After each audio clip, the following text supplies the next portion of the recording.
Hi guys, I'm here today with your math mini lesson, and today we're going to be talking about a special case of benchmark fractions that involve repeating decimals. We're going to use what we learned yesterday about converting fractions to decimals to help us today. So our goal for today is to identify equivalent fractions and decimals for benchmark numbers, thirds, sixths, and ninths. We're going to take a look how to do that. So on the screen, I have the fraction 1/3.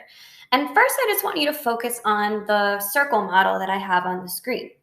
If I wanted to represent 1/3 using this model, how many circles would I need to shade in? Hold up the number on your fingers. Okay. Hopefully you all held up one finger. If I wanted to represent 1/3 or 1 out of 3 pieces, I would need to shade in one circle. Now, what if I asked you to divide up our hundreds grid, which we know represents a whole? We practiced with these base 10 blocks on Tuesday. If I were to ask you to break this down into 3 equal groups or into thirds, how would you do it, or could you do it? Well, we're going to take a look and see if we can answer that question. Can we divide a whole up into 3 equal pieces, or a hundreds grid up into 3 equal pieces, I should say? Let's take a look. It should be good. Yeah, we're good. Okay. All right. So we're going to try to share one whole. If this is one whole, this is one whole. How can we share it equally between 3 groups? So what I'm going to think about right now is how many tenths fit on the whole, because I know I have to break this apart. So I know that I can fit 10 tenths. 1 tenth, 2 tenths, 3 tenths, 4 tenths, 5 tenths, 6 tenths, 7 tenths, 8 tenths, 9 tenths, 10 tenths fit on the whole. So I'm ready to trade that in. And now I have to think about how I'm going to share these tenths equally on the 3 groups. So I know I can start by giving everybody at least 2. And since I have some more left, looks like I can give every group 3 tenths. Then I have 1 tenth left over. So now I have to think about how many hundredths are equivalent to 1 tenth. So I know that's 10 also.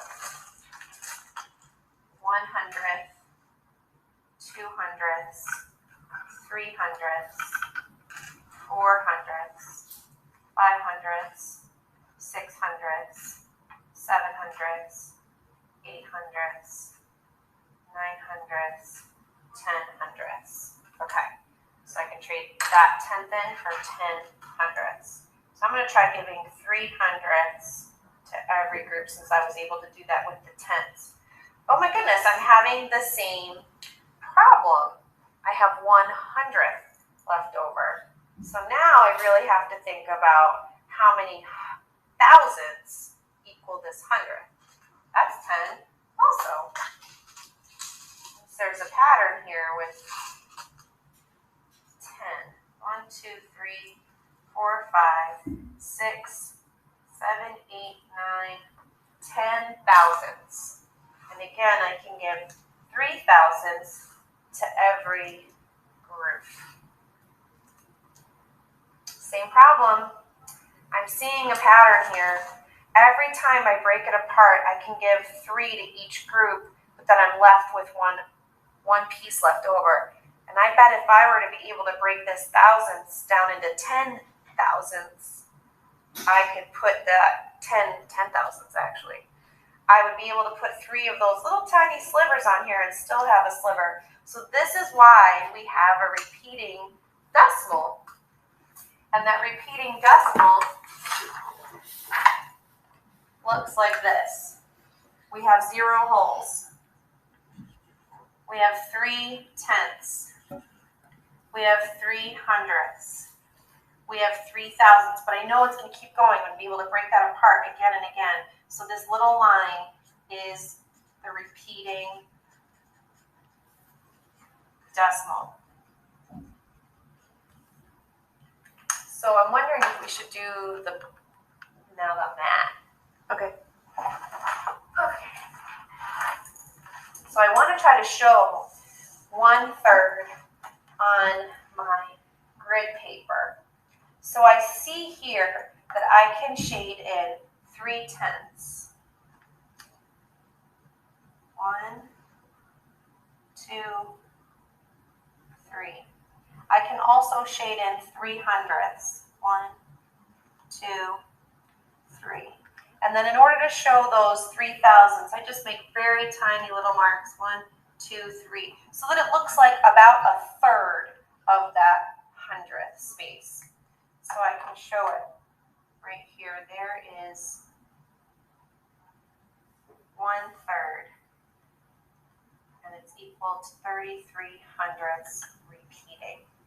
If I wanted to show 2/3, I could think about how many I have here. So I like to do it like this, where I show 1/10, 2/10, 3/10, my 3/100, and that 1/3 of 100th right there.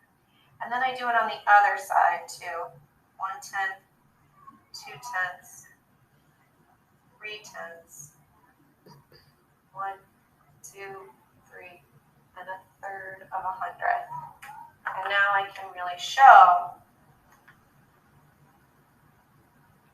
how much 2/3 is worth.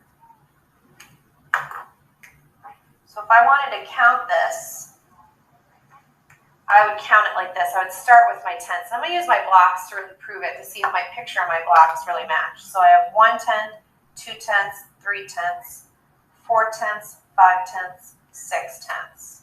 So 2/3 is equal to 0 wholes, 6/10. Now I'm going to count my hundredths. 1, 2, 3, 4, 5, 6. Oh yeah, I remember this pattern. And I had 3,000s over here, and 3,000s over here make 6,000s. So this is 666 thousandths repeating. Let me hold that up. Hold it. Well, that's my model.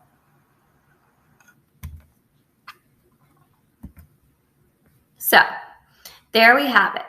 We tried to break up one whole into 3 equal groups in the video, or the person in the video did, but kept running into the problem that no matter how many times, so she started by breaking down the whole into tenths, and then the tenths into hundredths, and then the hundredths into thousands, there was always that one left over, which shows us and models for us what happens when we are representing repeating decimals like 1/3, or fractions as repeating decimals such as 1/3. It should be red. Yep. So for this next section, you are going to use the calculator that will be passed out to you. So you can pause this video now and come back once you have your calculators ready. Okay. So we are going to use our calculators now to practice the formula for converting fractions to decimals, so we can see what happens when we divide 1 divided by 3, because we know that we divide the numerator by the denominator in order to convert our fractions to decimals. So let's start with 1/3. So we know that in order to convert 1/3 to a decimal, we have to divide that numerator, which in this case is 1, divided by the denominator, in this case, 3. Type that into your calculators now. Okay. Hopefully everyone has typed in this problem into their calculators, and I want you to notice what you get. Do you get that repeating decimal just like the woman in the video got when she tried to break up a whole into 3 equal parts? Show me with a thumbs up or a thumbs down. So you should have gotten that 1 divided by 3, or 1/3, is equal to 33/100 repeating, just like we saw in the video. And this little bar that you see on the top of 33/100, this is what we use this is the repeating decimal symbol. So it tells us that 33/100 repeats itself. So we always use this bar when we're representing a repeating decimal. So 1/3 is just one of the repeating decimal relationships that we're going to learn today. There are a couple other ones that we can also think of as repeating decimals. So here I have the fraction 1/6. So let's take a look at the bottom here with our circle model. how many circles would I shade to equal 1/6, to represent 1/6? Hold up the number with your fingers. All right, hopefully everyone held up one, that you were going to shade in one of the circles to represent 1/6. Now, if I asked you to break up 1/6 or one whole into 6 equal parts to represent 1/6, you would actually run into the same problem that the woman in the video ran into when trying to divide up 1/3 into a decimal, or when trying to divide 1/3 up in one whole up into 3 parts, sorry. So try it on your calculators now. See what happens when you convert 1/6 to a decimal using our fractions to decimal conversion formula. Divide 1 divided by 6, and show me with a thumbs up when you have your answer. So when you used our formula to convert 1/6 into a decimal, you should have got another repeating decimal. However, you might notice that I don't have my repeating decimal symbol over the 1600ths, right? Because the only number that repeated when you divided 1 divided by 6 was the number 6. So we actually have 0.16 repeating. So notice how I only put my repeating decimal symbol over the number that repeated itself, in this case, the 6. Now we're going to do the same for 1/9. So again, let's look at our circle model at the bottom of the page. How many circles would I shade to represent 1/9 using this model? Show me with the number of fingers by holding up your fingers. Okay, so hopefully you held up one finger again. We are shading 1 out of 9 of the circles to represent 1/9. Now, again, if I asked you to break up our whole into 9 equal groups, you would run into the same problem you did with 1/3 and 1/6. No matter how many times we try to divide it up into equal groups, we're going to have extras left over. So let's try out our fraction to decimal conversion formula by dividing the numerator 1 divided by the denominator 9 to see what we get.